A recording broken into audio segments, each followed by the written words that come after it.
जय श्री राम। बहुत बहुत स्वागत करता हूँ आप सभी का एक बार फिर से अपने YouTube चैनल पर। मैं पंडित आशीष शर्मा। आज हम बात करेंगे वृश्चिक राशि के जातकों के लिए। आज के इस वीडियो में हमारी विशेष चर्चा रहने वाली है कि वृश्चिक राशि के लोगों के लिए नवंबर 2022 का जो महीना है वो कैसा रहेगा। ग्रहों की स्थिति आपकी राशि से कहाँ किस भावों में भ्रमण करती है, उनका परिवर्तन आपके जीवन में किस प्रकार का है, क्योंकि इस महीने 4 ग्रहों का परिवर्तन होना है।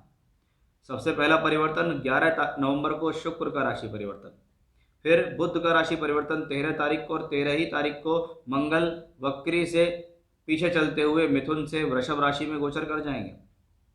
तो 17 नवंबर को सूर्य देव ग्रहण दोष से मुक्त होते हुए अपनी नीच राशि से निकलकर अपने मित्र मंगल की राशि में पहुंच जाएंगे। यानी इन 4 ग्रहों का राशि परिवर्तन तो है ही है, और बृहस्पति जो धन के कारक हैं आपके लिए, वो भी वक्री से मार्ग की अवस्था में होंगे। तो कैसा होने वाला है ये प्रभाव आप सभी जातकों के लिए, जो लोग वृश्चिक राशि के, क्योंकि यह वीडियो वृश्चिक राशि पर आधारित है, यानी आपकी जो चंद्र राशि है वृश्चिक, उसके आधार पर यह वीडियो है। तो आइए देखते हैं इस महीने ग्रहों की अवस्था आपके लिए शिक्षा, स्वास्थ्य, मान सम्मान या जीवन के सभी मुख्य पहलुओं के लिए किस प्रकार की रहने वाली है। क्या हम ध्यान रख सकते हैं, क्या सावधानी रखनी है, कोई विशेष उपाय होगा तो वीडियो के दौरान अवश्य बताया जाएगा। तो आइए चलते हैं विषय की तरफ कि सबसे पहले हम देखते हैं कि आपकी राशि का जो लॉर्ड है मंगल, वो किस प्रकार की स्थितियों में है। कि मंगल जब महीना शुरू होता है नवंबर का, तो मंगल राशि से 8वें घर में वक्री है, और राशि का मालिक वो प्लेनेट है जो सब परिस्थितियों को भोगने वाला होता है। कि जीवन में अगर कुछ भी प्राप्त होता है वो कहीं ना कहीं जातक को प्राप्त होता है, और जातक यानी उसकी राशि।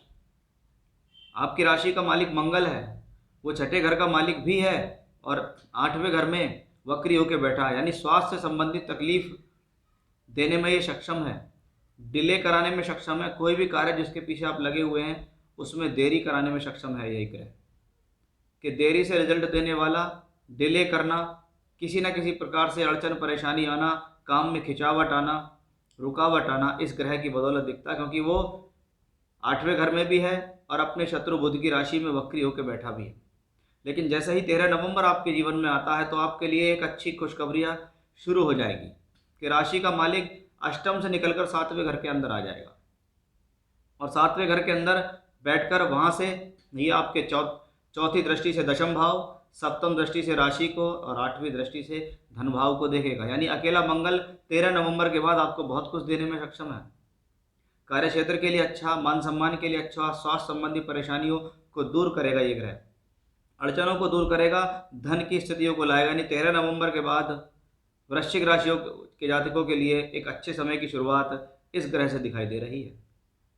वहीं जब आप देखते हैं कि राशि से पंचम भाव का मालिक बृहस्पति है। पंचम भाव विद्या, बुद्धि, शिक्षा, संतान, लव रिलेशनशिप्स के लिए होता है। ग्रह वक्री है, यानी देने वाला तो है लेकिन कुछ देरी से देने वाला है। 24 नवंबर के बाद ये ग्रह अपनी सीधी गति चलेगा, यानी पंचम भाव के पूरे रिजल्ट मिलेंगे, दूसरे भाव के पूरे रिजल्ट मिलेंगे, यानी धन के, सम्मान के, शिक्षा के, संतान के, इन सभी के एक बेहतर परिणाम देने के लिए ये ग्रह तैयार है। यानी कुल मिलाकर बृहस्पति आपके फेवर में। शनि तो पहले से ही आपकी हिम्मत को बंधाए हुए हैं। शनि लगातार आपके जीवन में आपको ये प्रेरणा दे रहे हैं कि अपने कार्य क्षेत्र में लगे रहो, मेहनत करते रहो, क्योंकि सफलता आपसे ज़्यादा दूर नहीं है। ये शनि ने बताया, क्योंकि शनि वक्री से मार्गी हो गए और तीसरे घर के पूरे रिजल्ट देते हैं।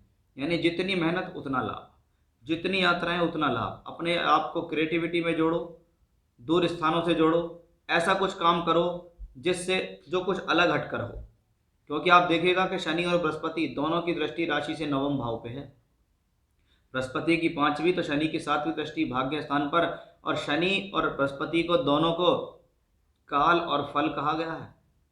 जब दोनों ही ग्रह भाग्य स्थान पर दृष्टि दे रहे हैं तो इसका मतलब कहीं ना कहीं भाग्य को जागृत करने की अवस्था है।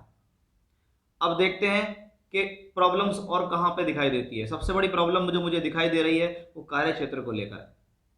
कि 13 नवंबर तक मंगल जो अष्टम में था राशि का मालिक होके, तो वहीं 17 नवंबर तक दशम भाव यानी कर्म क्षेत्र का मालिक सूर्य केतु के साथ ग्रहण दोष के कारण 12वें घर में है, और यहाँ सूर्य नीच का है। इसका मतलब ये सूर्य केतु की युति आपके लिए शुभ नहीं है। ये सूर्य केतु की युति कार्य क्षेत्र के अंदर परेशानी, लॉस, नुकसान देने में सक्षम है। ये आपको आंखों से संबंधित, त्वचा से संबंधित, मुख से संबंधित रोग भी देने में सक्षम है। जब तक सूर्य केतु की युति हो तब तक अपने आप पर संयम रख के काम करें। कोई नया इन्वेस्टमेंट, कोई बड़ा इन्वेस्टमेंट इस दौरान नहीं करना चाहिए। कि ये सूर्य जब तक नीचता से ना निकले, ये सूर्य जब तक केतु के प्रभाव से ना निकले तब तक सावधान रहें, सुचारू रूप से काम चलाएं। नहीं तो ऐसी स्थितियों में अपनी ही गलतियों से नुकसान हो जाते हैं, चाहे वो व्यापार हो चाहे वो नौकरी हो। अपने ही कर्म के कारण व्यक्ति नुकसान प्राप्त करता है। उसके साथ शुक्र और बुध की युति है। बुध लाभेश है तो बुध अष्टम का मालिक भी है। शुक्र द्वादशेश होकर द्वादश में, यानी 13 नवंबर तक की या 11 नवंबर तक की स्थिति देखें तो खर्च को बढ़ाने वाली दिख रही है। कहीं ना कहीं खर्च को लेकर तंगी आपके जीवन में है कि आपके जीवन में पैसा अधिक खर्च हो रहा है, आपको धन संचय की प्रॉब्लम आ रही है, आपका जुड़ा हुआ धन भी ऐसी दशाओं में चला जाता है।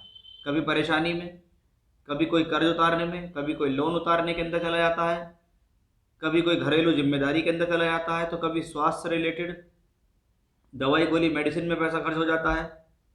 क्योंकि 12वां घर होता है इन सभी के लिए, वहाँ पर खर्च होता है, वहाँ पर नुकसान होता है, वहाँ पर अस्पताल होता है, वहाँ पर बीमारियाँ, झगड़े, झंझट होते हैं, परेशानियाँ होती हैं। क्योंकि जो ग्रह 12वें घर में बैठेंगे वो छठे घर को तो देखेंगे ही। छठे घर में राहु है और 4 ग्रहों का संबंध वहाँ बन रहा है। शनि की दृष्टि भी 12वें घर पर है, यानी इन ग्रहों को यहाँ से निकलना बहुत ज़्यादा ज़रूरी है। जिसमें सबसे पहला परिवर्तन आएगा शुक्र का, कि शुक्र एक सौम्य ग्रह होते हुए 11 नवंबर को राशि परिवर्तन करके आपकी राशि के अंदर ट्रांजिट करेंगे। फिर 13 नवंबर को बुध का परिवर्तन होगा, बुध भी वृश्चिक में आ जाएंगे। और फिर 17 नवंबर को सूर्य का परिवर्तन होगा, सूर्य भी यहाँ आ जाएंगे। यानी आपके लाभ का मालिक बुध राशि के अंदर, आपके सप्तम का मालिक शुक्र राशि के अंदर, आपके दशम का मालिक शुक्र राशि के अंदर। यानी सूर्य बुध और शुक्र की जो युति है, जो राशि से द्वादश में पीड़ित होकर चल रही थी, वो अब राशि के अंदर ही आ जाएगी। और मंगल भी 13 नवंबर को सब राशि को दृष्टि देंगे। यानी मंगल, सूर्य, बुध, शुक्र आपसी गठजोड़ बनाकर, आपसी स्थिति को बनाकर एक अच्छे परिणाम देंगे। यानी जीवन में अगर परिवर्तन आएगा तो पहला परिवर्तन 11 नवंबर को आएगा, फिर 13 नवंबर और फिर 17 नवंबर। ये तीनों तारीखें आपके जीवन में स्टेप बाय स्टेप आपको सफलता देंगी। कि जीवन में अगर कोई भी काम अटके पड़े हैं, कोई भी परेशानी है, चाहे वो मैरिड लाइफ को लेकर हो, प्रोफेशनल लाइफ को लेकर हो, नौकरी हो, स्वास्थ्य हो, लव लाइफ हो, एजुकेशन हो, कुछ भी हो, ये सब 11 नवंबर से सॉर्ट आउट होती दिखाई देंगी। पहले 11, फिर 13 और फिर 17, जो तीनों तारीखें आप नोट कर लीजिए और इसमें स्टेप बाय स्टेप आपको फ़ायदा मिलता चला जाएगा। यानी नवंबर 2022 का महीना जो है वृश्चिक राशि के जातकों के लिए 11 नवंबर के बाद आपकी सारी परेशानियों को हल करने के लिए आ रहा है। तो थोड़ा सा संयम रख के चलें, सफलता आपके आसपास ही घूम रही है। तो ये था मेरा आज का विषय, जिसमें मैंने बताया कि गोचरीय स्थिति आपके लिए किस प्रकार की है। अब अगर आपकी दशा बहुत अच्छी चल रही है तो आप इनसे पार निकल जाएंगे। अगर आपकी दशा खराब चल रही है तो सिर्फ गोचर आपको उतना ही लाभ दे सकता है कि चलिए कुछ भी है, लेकिन खाने पीने की प्रॉब्लम नहीं हो रही है। तो ये था मेरा आज का विषय। फिर से इसी प्रकार की जानकारी लेकर आपके सामने हाजिर होऊंगा। तब तक के लिए बने रहिएगा मेरे साथ। जय श्री राम।